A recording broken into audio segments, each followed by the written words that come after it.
Так, бачу, ми в ефірі. Розпочали. Вітаємо вас на нашому етері. Сьогодні стартує 9-й день нашого курсу «Бізнес англійською» компанії Englishdom. Дякую всім, хто доєднався. Сьогодні будемо продуктивно вчитись. А я нагадую, що спікеркою нашого курсу є Олеся Яворська, і темою нашої сьогоднішньої лекції є документ і репорт. І можемо розпочинати. Олеся, вам слово. Доброго вечора, вітаю всім, хто зміг сьогодні доєднатися та присвятити вечір самоосвіті. Давайте розпочинати, як завжди, з нашої презентації та зі структури сьогоднішнього заняття. Сьогоднішня тема, як сказано, Documents and Reports, документи та звіти. Поговоримо про різні види документації англійською, специфіку, корисні слова та граматичні частини. Так, у нас сьогодні warm-up, the structure of the report. У нас такий вступ – це структура звіту. Так, яка структура стандартного звіту, які його частини, які слова ми можемо для себе виділити.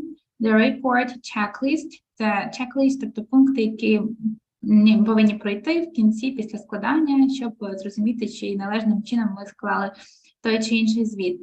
Other types of documents in English – це інші види документації на англійській, їхні назви, специфіка відмінності.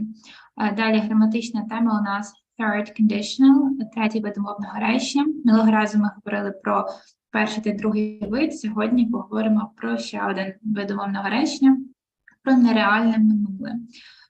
Та, звісно, наші рубрики – це подарунки від компанії Englishdom та корисні посилання по темі. Тож, давайте починати. Let's get straight to the point and start with the structure of the report. So the structure of the report, the parts that the report should have. У нас тут складові частини звіту. Title page. Title – це у нас заголовок, тобто титульна сторінка. Title page – it's the initial page of your report. Any type of work you might think of. Master's paper, bachelor's paper, some academical writing, or anything else. Executive summary – це в нас короткий зміст, тобто про що наш report. What is our report about? That is executive summary. After that, we've got table of contents. У нас зміст, так, table of contents, тобто табличка, content, наповнення. So it's what will be inside of our report. Introduction – this is the initial part. Introduction – це в нас відповідно вступна частина. The body of the report. Body – тіло, тобто головна частина, все, що включає в себе наш звіт. Conclusion – висновок, to conclude, conclusions. So it's summarizing of all the information that was included in our report. Recommendations – відповідно в нас рекомендації, так, тобто на що був направлений наш report. Was it directed to inform, to conclude, to reach some conclusions, implement some changes, and so on. Appendix. Appendix, this is the additional part. Everything that is additional to our main document. Appendix – це у нас додаткова частина, так, додаток. Тобто, якщо у нас це якась наукова робота, в нас appendix, it's all the additional part. Тобто, всі додатки наші, так, в наукових працях, це в нас appendix. Видно в звіті, там, таблиці, графіки, діаграми, тощо, all of that will be the appendix of our report. Bibliography and references, it's the sources we've used for creation of our report. Це ці джерела, які ми використали для створення звіту, тобто, наша бібліографія, літератури, посилання тощо, та references, відсилки до чогось. So we refer to some studies, to some data, statistics, some information we've got from some other departments, and so on. So this is a typical structure. Of course, the reports you may write can vary, yeah, but you can use those words in any context, creating any type of document or paper. Let's proceed. Continue with the checklist of the report. В наступному слайді у нас чек-лист звіту, тобто пункти, які ми можемо продивитись, щоб зрозуміти, чи належним чином ми склали звіт. Whether the report we created is appropriate, yeah, and well structured. So let's read the points of our checklist one by one. So completed the title page with the title, your name, date, who the report is for, and a possible description of what the report is about. У нас тут виконана, тобто завершена титульна сторінка з вашим іменем, датою, для кого цей report, цей звіт, і можливий опис, про що цей звіт. Звертаємо увагу на відокремлені прийменники, тобто who the report is for, саме в такому порядку. It's not for who the report is, but who the report is for, and a possible description of the report, of what the report is about. Тобто відокремлені прийменники про та для. It's one more common feature of English. The next checkpoint, it's the contents page has appropriate headings and pages numbers are correct. Тобто сторінка змісту має відповідні headings, заголовки. Heading, title – це в нас те інше, це заголовок. Pages numbers, відповідно, нумерація сторінки є правильною. Make sure the introduction covers key points, the scope of the report, and the objective it wants to meet. Make sure – це у нас упевнитися, переконатись. В даному випадку у нас чек-ліст носить такий імперативний характер, тобто впевніться, так, будьте впевнені, що вступна частина покриває всі key points, ключові моменти та масштаб цього звіту та objective it wants to meet. Це мета. So objective is our aim, our goal. Yeah, it's what we want to achieve. Тобто objective – це мета або ціль створення, так, для чого ми створили цей report. І to meet the objective, it's a cliche, it means to reach your goal, to meet some objectives. So no matter what we do, we can typically, we typically want to meet some objectives. Our actions have some objectives, especially if we talk about job-related action. Okay, you have added captions about tables and below. So here we've got images, звісно, зображення, graphs, це в нас графік, діаграми тощо. And if you need that for the report, of course, that should be added. Are the headings and subheadings clearly labeled? У нас headings, відповідно, заголовки, subheadings, підзаголовки. So it's heading parts of the report divided into smaller units. Are quotes relevant, up-to-date, and correctly referenced? Так, чи є quotes, цитати relevant, актуальними, up-to-date, актуальними в плані часу, тобто своєчасними, новими, та правильно, чи правильно на них здійснені посилання.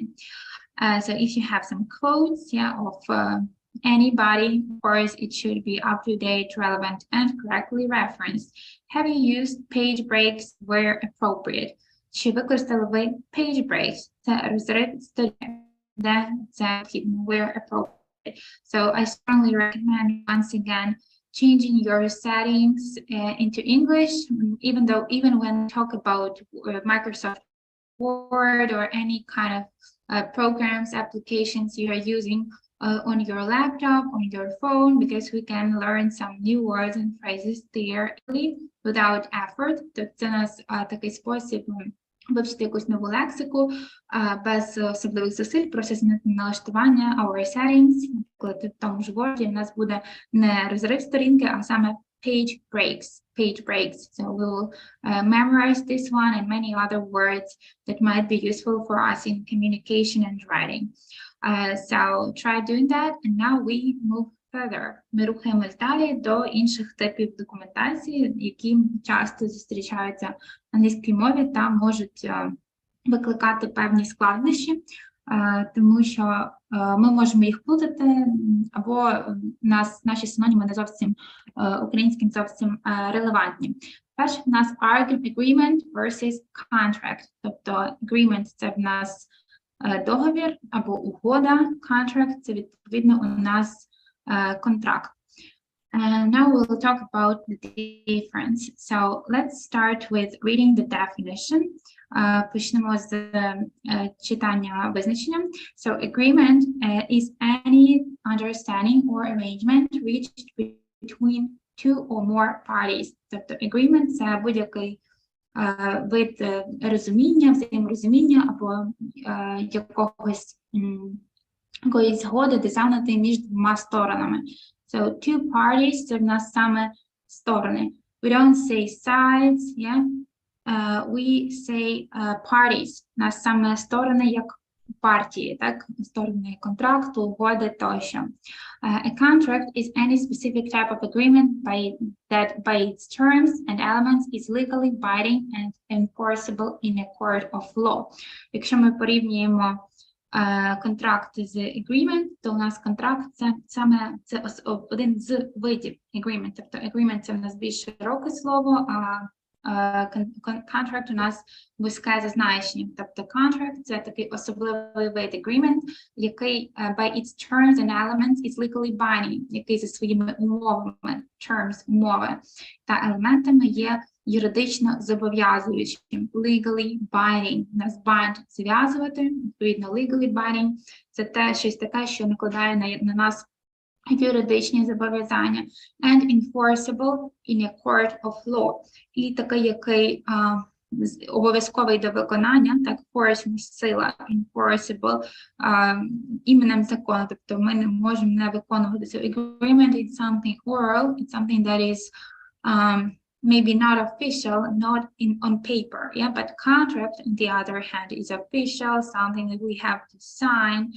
So if we talk about, for example, being employed by some company, we typically sign a contract. Так, ми підписуємо саме contract and an agreement, because agreement could be spoken. We could just speak about it, that is an agreement. But of course, after reaching an agreement, two parties typically sign a contract.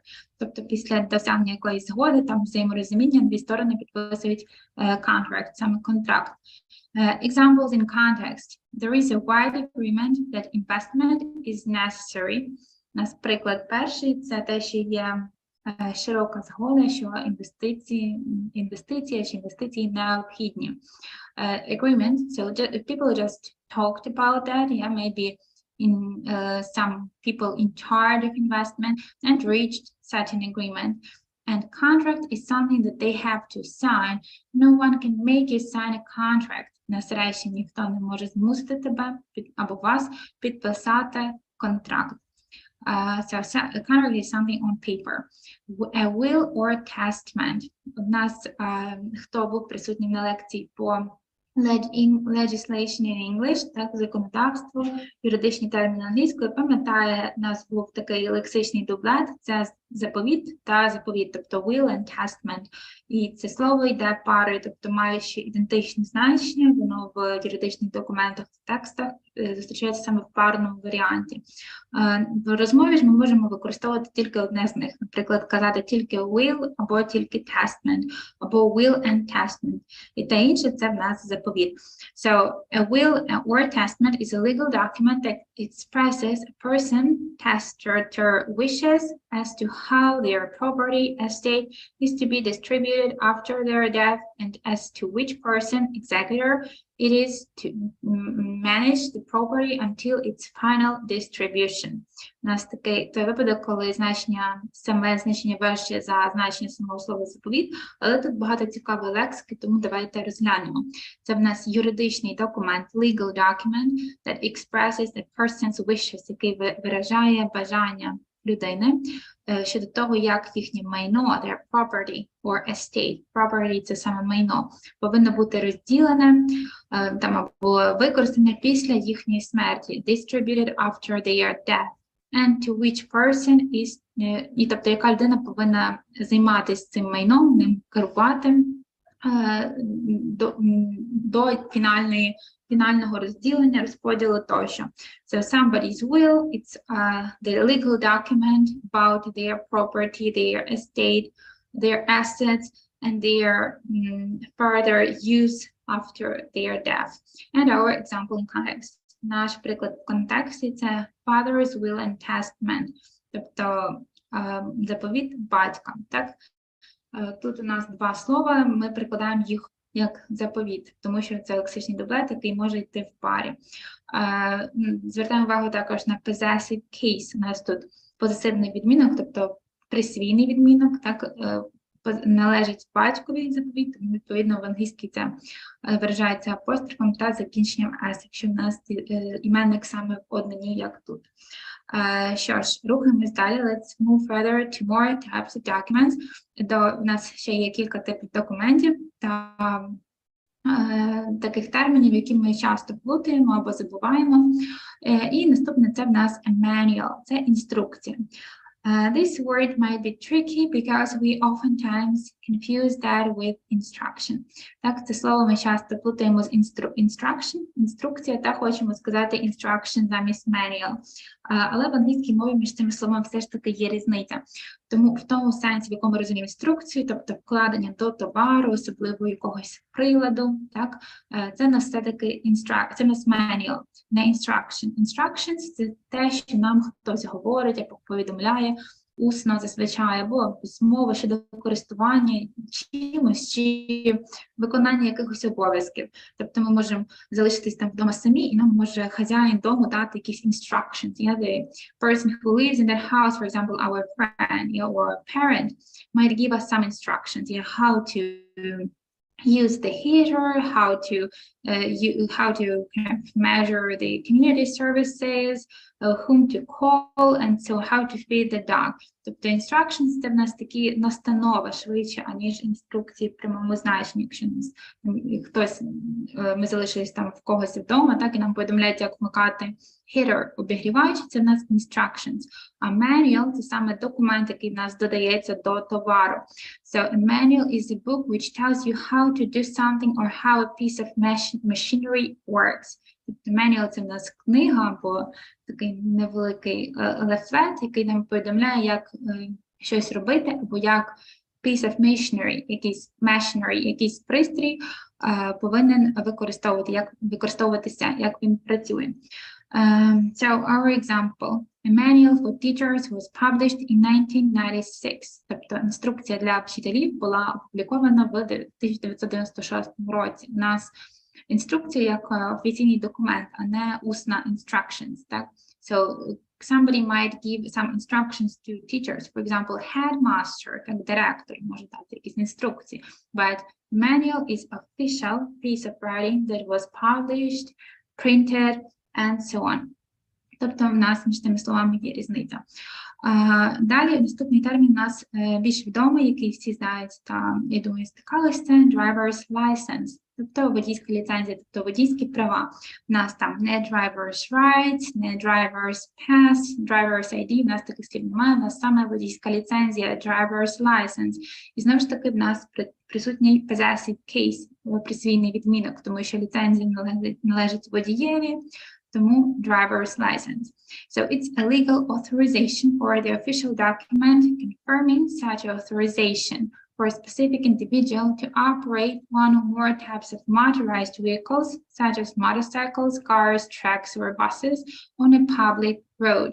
One more case where our definition is maybe way more complicated than the term itself. Так, доволі складне в нас визначення, але ми можемо знову ж таки розібрати лексику з нього. Перший в нас legal – це легальний, офіційний, так, legal authorization, офіційний дозвіл, так, офіційний документ, який підтверджує, confirming, що якийсь specific individual, тобто людина, індивід може оперувати, керувати одним або більше видів транспорту. Vehicle, it's a type of transport. Yeah, all our transport with our vehicles. Of course, bicycle, it's not motorized vehicle. That's why we don't need a driver's license because it does not have an engine. Так, тобто, якщо у нас, відповідно, немає мотора, так, то це не motorized vehicle.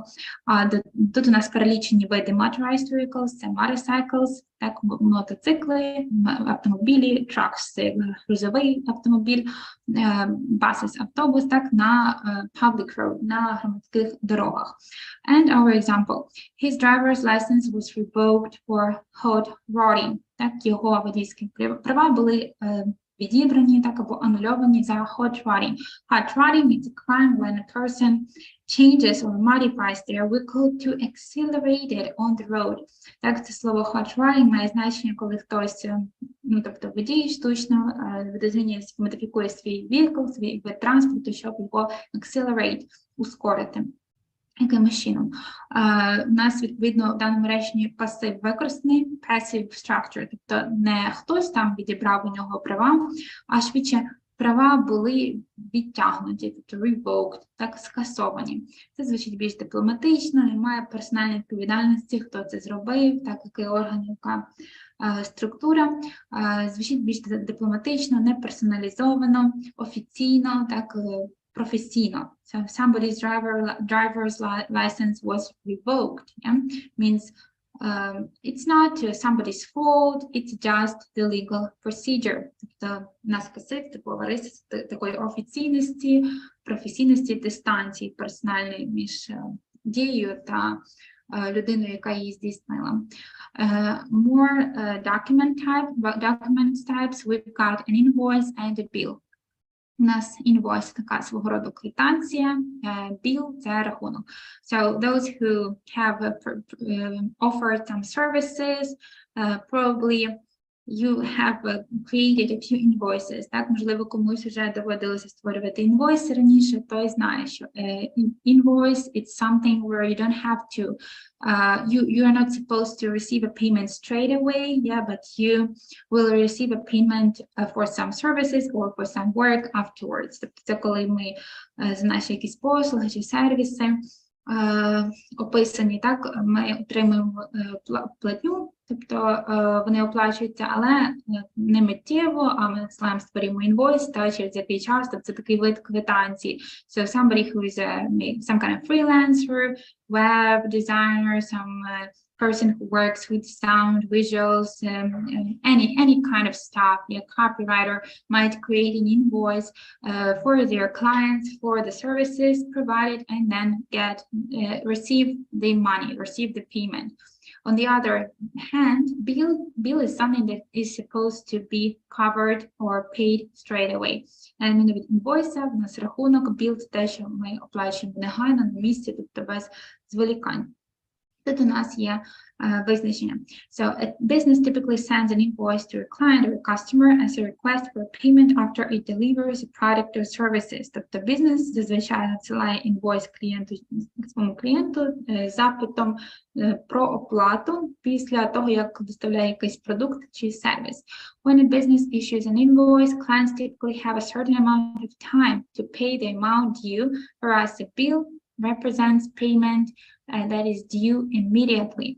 Тобто в нас, коли в випадку з інвойсом, як було сказано, є в клієнта зазвичай якийсь часовий відрізок, щоб заплатити amount due, тобто належну суму, належну кількість в той час. Whereas як bill рахунок, так, він показує платіж, який повинен відбутися негайно.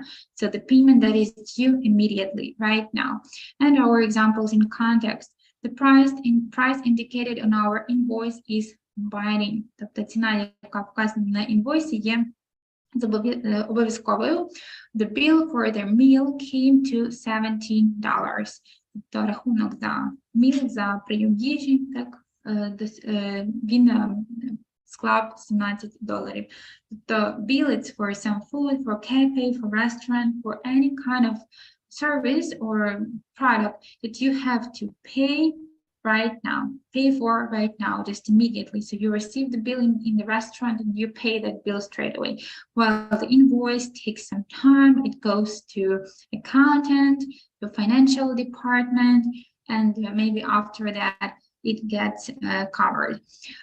So I think it's clear now and we can proceed, we can move further and proceed with our lecture.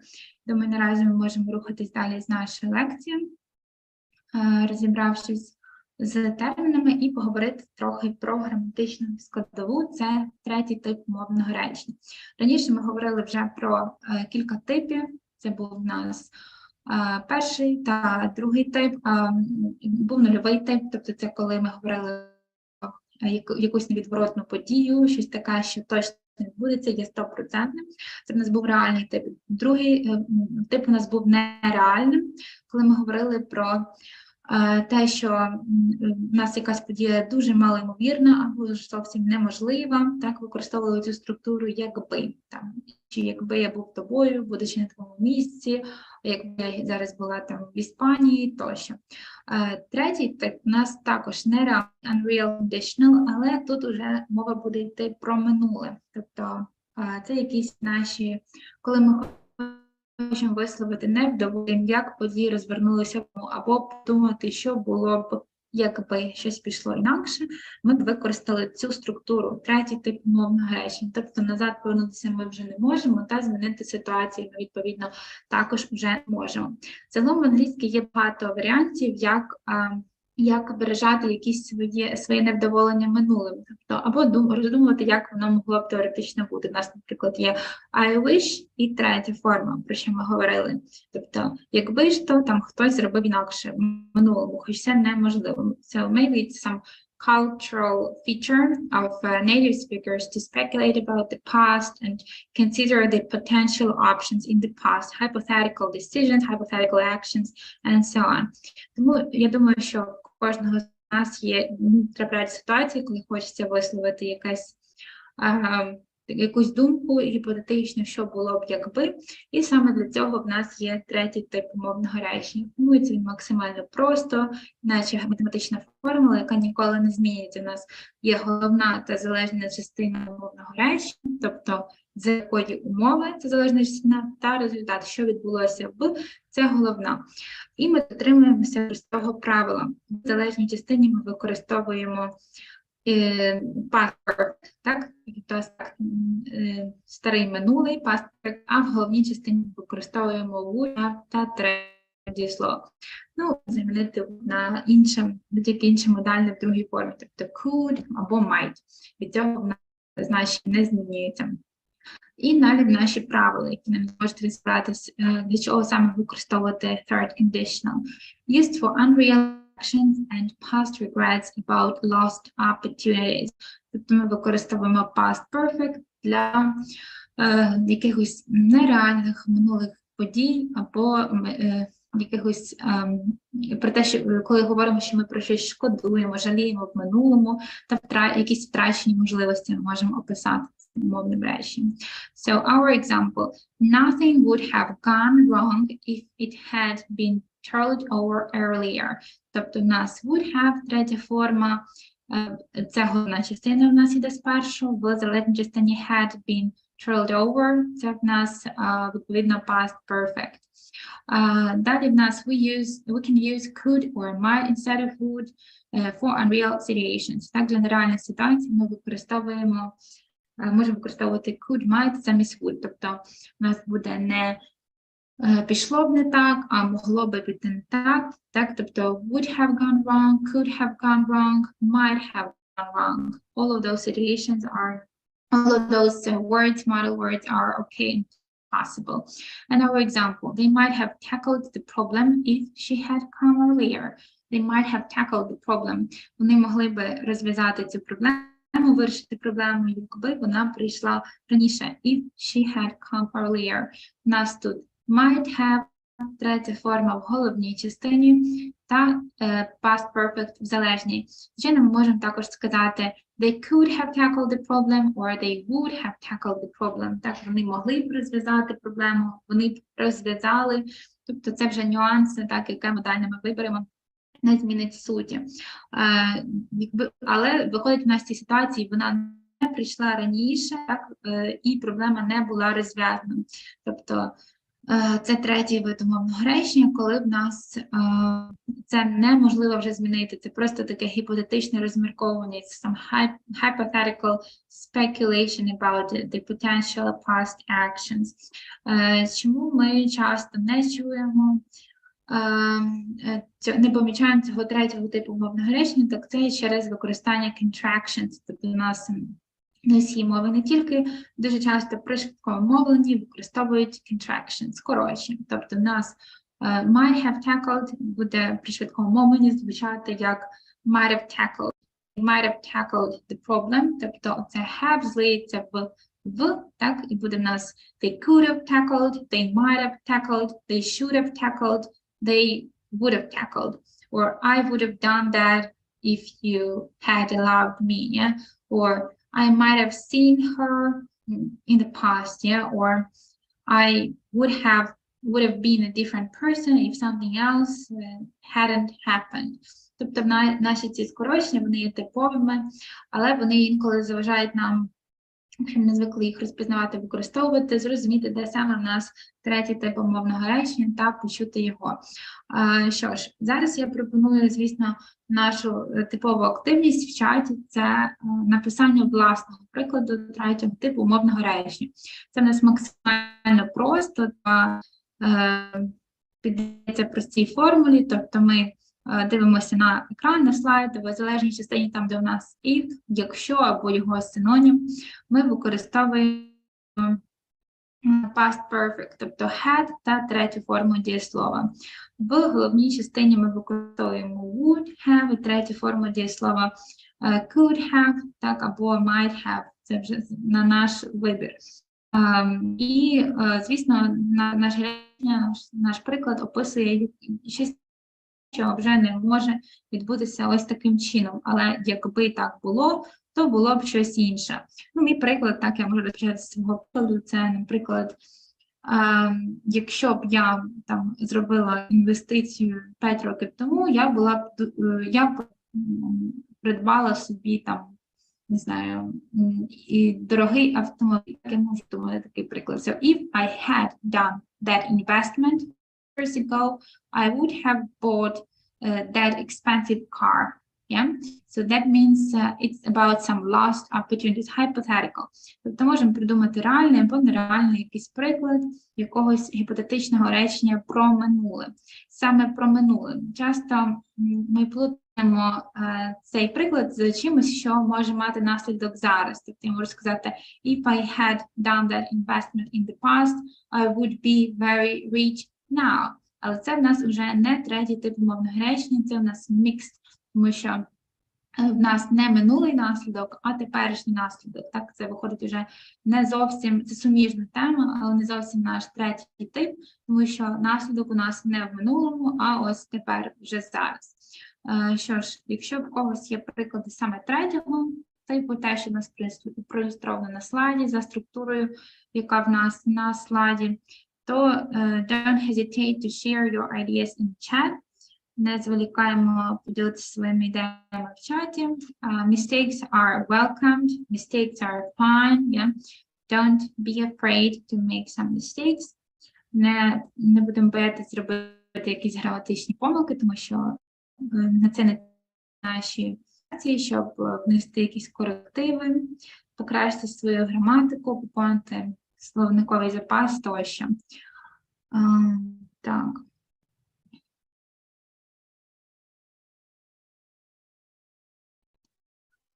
Ну, поки чомусь прикладів в чаті я не бачу. Можливо, в когось ще з'явиться приклад до кінця нашої лекції, можемо з ними поділитися та написати їх. Тут знизу в нас ще одне правило, на якому би хотіла наголосити, це be careful not to confuse conditional 3 with conditional 2 to describe unreal past actions and regrets. Це в нас будьте обережні, опасні, не переплутати третій тип умовного речення з другим, щоб для опису нереальних минулих подій та якихось свого жалю за минулим, те, що нам минуле якось нас не задовольняє. Тому що в нас другий тип умовного речення – це коли нам не подобається стан речей зараз. I wish I were younger, так? Якби я була молодшою, так? I wish I were younger. А це, наприклад, я не задоволена ситуацією зараз, так, якщо я використовуватиму такий приклад. Але якщо я хочу поговорити про своє недоволення минулої ситуації, саме це в нас є третім типом умовного речення, тобто нашої сьогоднішньої теми. Тут в нас інша структура побудови, тобто в нас тут if I were younger, I would go somewhere, yeah? I would go to school again. В нас, відповідно, past simple, да, would і перша форма. А в третьому типі в нас і past perfect, would have і третя форма. Тобто структура відрізняється, значення також. Що ж, на цьому в нас все по третьому типу умовного речення. Ми можемо перейти до нашої звичної частини з подарунками від компанії Englishdom. Так, давайте рухатись далі і на що наші заняття приходять за підтримки онлайн-школи Englishdom, яка презентує багато подарунків, можливостей для своїх учнів. В нас доступні 2 місяці преміум доступу до додатку ED-Words з промокодом. So you can have premium access to ED-Words application with the promo code TOOTPOINTED, thematic set of words, interactive smart trainings, distance of learning, and competition with your friends. So now we can proceed to more opportunities that Englishdom platform offers. Далі в нас на наступному слайді ще представлені інші можливості платформи. So you can learn with the digital platform, with digital book, via the Skype or any type of video call with a teacher. You can work with Ukrainian speaking tutor as well as with native speaker. Тобто в нас доступні заняття як з україномовним викладачем, так і з носієм мови. And personal supervisor tracks your progress and can change your program. Персональний куратор може відстежувати вашу програму та коригувати розклад. And of course, the trial lesson is free. Доступна можливість пройти пробний урок безкоштовно та зрозуміти, чи підходить конкретно вам метод, матеріали тощо. So after this, we've got our usual set of useful links. Далі у нас корисні посилання for self-study, так, для самоосвіти, самоопрацювання після заняття. So you can look through the set of words about documents and reports, phrases on the topic of contracts, article writing, grade documentation, and video content, how to talk about the economy and business document management. So thank you all for attending our usual lecture today, despite all the troubles and problems with electricity and so on. So I'm very grateful for your attention. Thank you for your attention. Thank you for joining. I do hope to see you once again next week for our final part of the course. Так, на цьому в нас наразі все.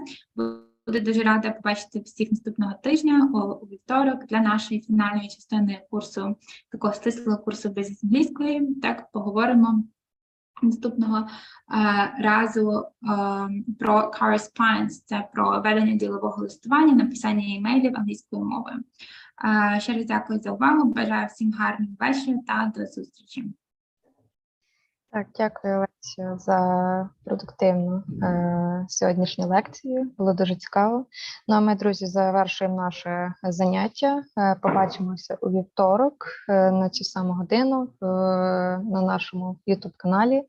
А зараз слідкуйте за нашим телеграм-каналом, де скоро будуть скинуті презентації сьогоднішньої лекції. І до зустрічі. Бережіть себе і гарного вам вечора.